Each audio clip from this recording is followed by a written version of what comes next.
Good morning, guys. This is Macbeth from the beginning. Now, hopefully you've had a chance to do your readings in Macbeth. You've been able to do them since, I don't know, over the summer. Then we reminded you like March 1st. So, we're just going to jump in and assume you know stuff. So, Macbeth is, we're moving out of Shakespeare's Elizabethan era and into his Jacobean era. And so you have a shift in monarchs. So you used to have Elizabeth, and now you have James. And so now we have a Scottish king sitting the English throne.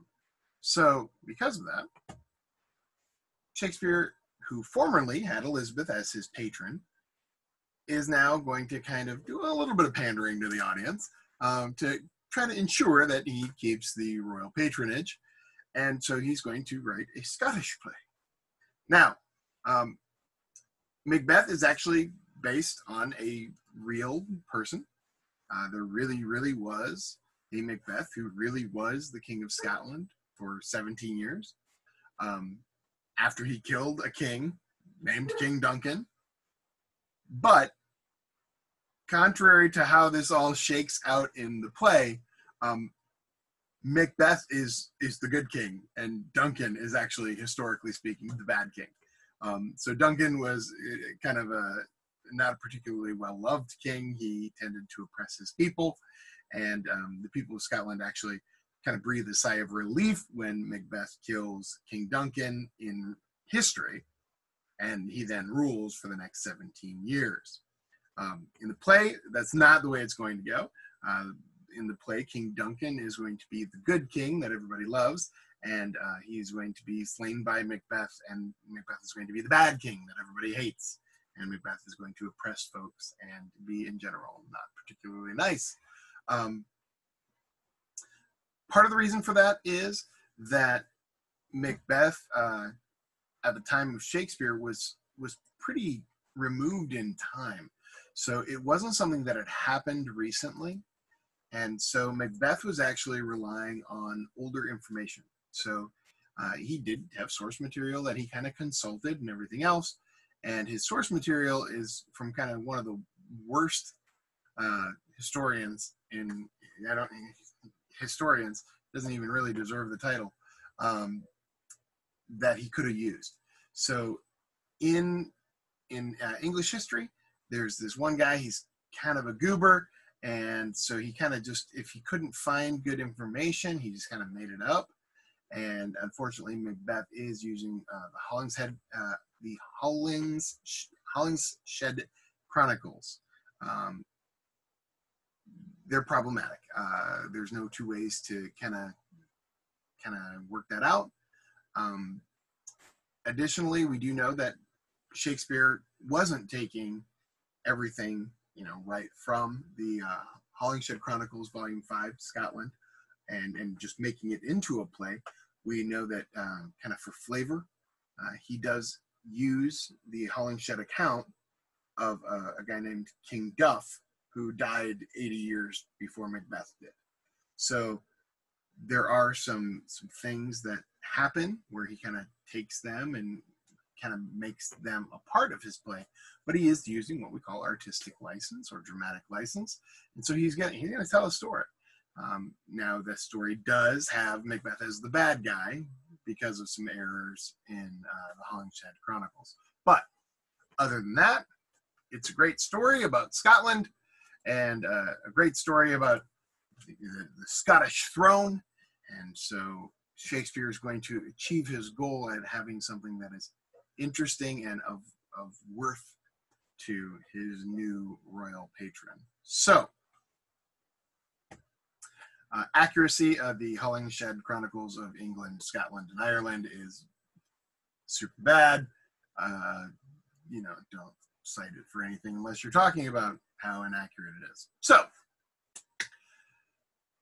because of the fact that Shakespeare had the support of Queen Elizabeth for many, many years, kind of during that creative renaissance that happens in England.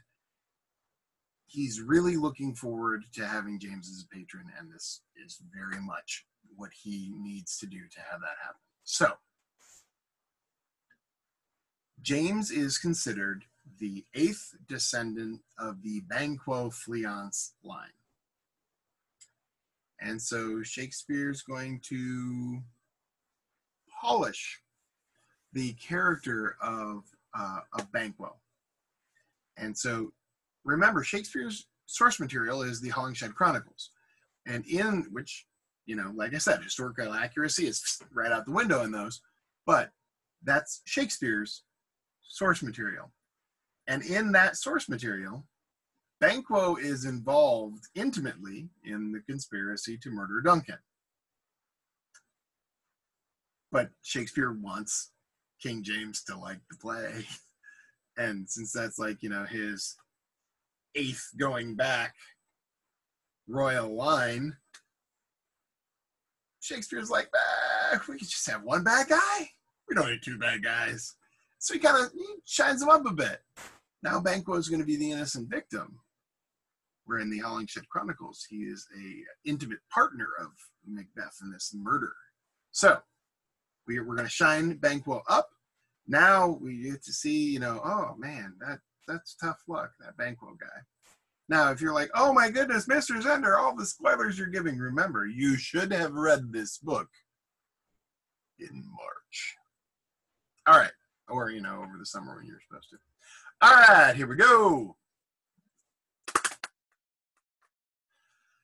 James also was kind of interested in the occult, so things like witches and things like that. Not like a rah rah ree, we really love them. More like a rah rah rah, let's tie him to a stake and burn him kind of thing. So he actually had even written a book called Demonology in 1597, in which King James is like, this is how you know your neighbor is a witch. You say your cow stopped giving milk? She's a witch. You fell down the stairs when she was looking at you? She's probably a witch. Things like that. And so it also had things like, you know, make sure you do this, and then the evil eye can't get you. And so it had a number of those things as well. So Macbeth is going to take that kind of interest in the occult and slide that into this otherwise kind of vaguely one of his historical dramas. So you did have histories and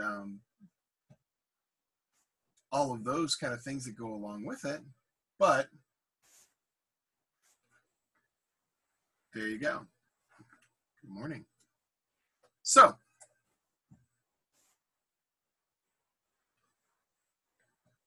the issue of the women in here, the weird women.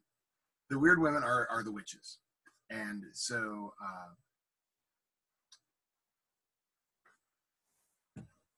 James was particularly concerned with the threat of witchcraft after several women were put on trial in connection with their self-acclaimed attempt to sink his ship during his wedding journey.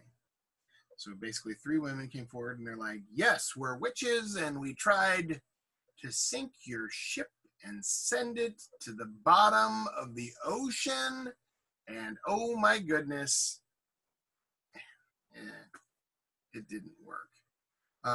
So James was like, this is not okay. Footnote for those of you who are interested, all 3 of those women were burned as witches. Which, you know, when you are like, hey, I'm a witch, during a time when the punishment for that is being burned, that is normally what's going to happen to you. Somewhere between like 4,500 and maybe as many as 8,000 witches were burned during this time period in about that 100-year span. So, now the bad guy. The big bad guy, of course, as we start out the play, I mean, the play is called Macbeth, but in the beginning of the play, Macbeth is not the bad guy. Macbeth is kind of initially the good guy. So you have Macbeth at the very beginning, and Macbeth is a great warrior.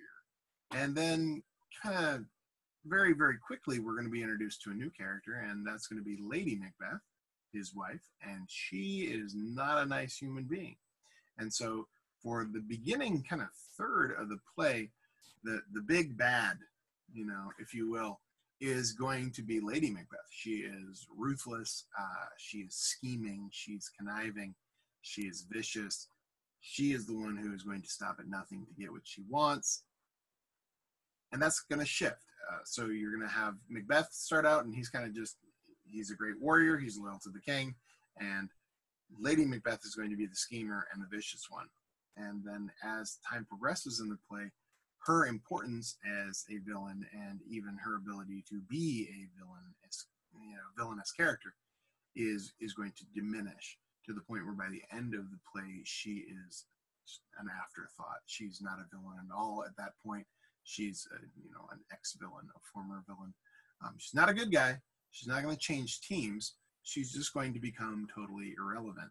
And Macbeth is going to kind of take over for her as that schemer and that ruthless evil force by about the middle and end of the beginning of the first third.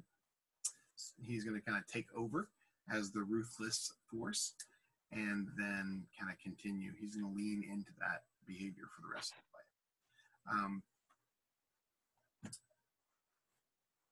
This play has a couple major characters and then a billion minor characters, which is very problematic for you guys when we have the test at the end. I know.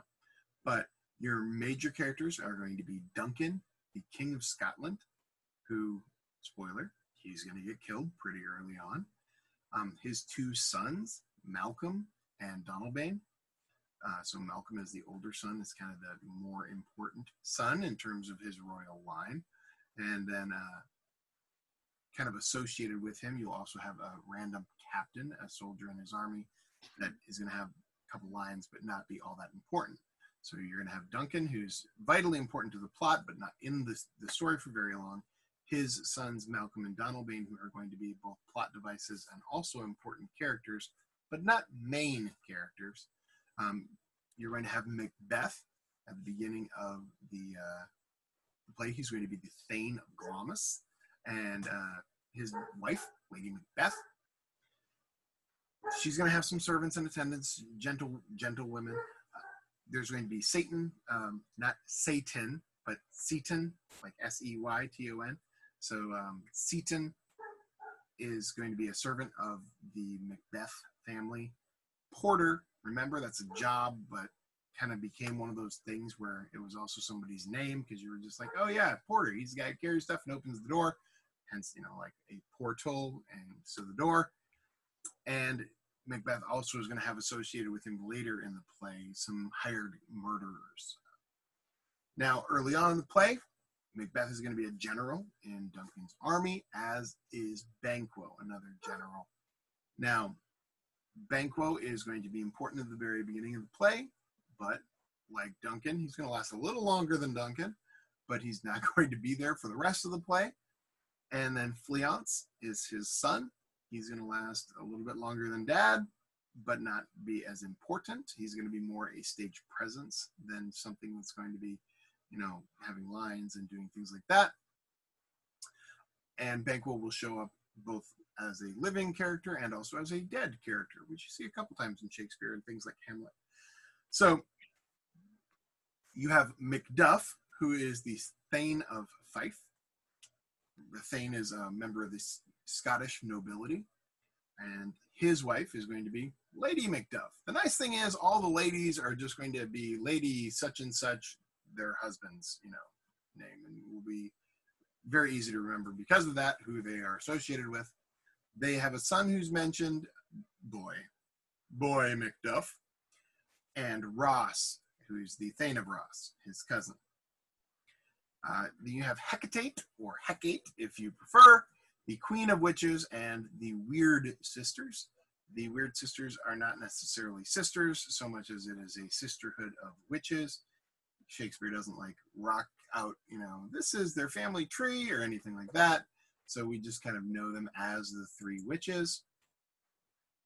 And then you're also going to have kind of the second tier of characters, and those ones are going to be ones that are kind of literally just on and off stage, or are minor characters that don't appear until the very end of the play. And those are going to be things, or kind of just have a line here and there throughout. That's going to be Seward, the Earl of Northumberland, and he has a son, young Seward, an English doctor, a Scottish doctor, a sergeant, an old man, various apparitions, so various like ghostly figures and specters and things. Lennox is a kind of random Scottish noble that gets a couple lines. Menteith is another Scottish noble. Angus, good Scottish name, is a Scottish noble. Caithness is another Scottish noble. Then there are various lords and gentlemen, various officers and attendants, and various messengers who are not specifically named and kind of move in and out of the play as we need kind of accessory characters to bounce around and do things. So that kind of gives us our setup. That's all we're going to kind of get you on for right now. Tomorrow, we're going to jump right into the actual play itself, starting with Act 1, Scene 1, which is got one of the kind of most recognizable lines in all of Macbeth, which is the, the bubble, bubble, toil, and trouble kind of thing with the witches. So tomorrow, witches, it'll be great. And so today, just kind of to wrap us up, if you have not looked over your summary of Macbeth or gone through one of the many Macbeth versions that was posted for you, please, please, please, even if it's just one of the comics, go through, get a feel for what we're going to be doing over the next couple days, and take a look at Macbeth. If you have not already written the dramatis personae, the cast list, into your notes, be sure you do that, because it really is going to be something that you're going to need, because the test at the end of this is going to be similar to the one you took for Romeo and Juliet, and it's going to be that who's who kind of thing, and it's going to trip a lot of people up, because you need to know who are the Scottish characters and who are the English characters and things like that, who died, who didn't, who was loyal to whom, and it'll be great. You're going to love it. Maybe. All right. Any questions? No. All right. How you doing out there in internet land?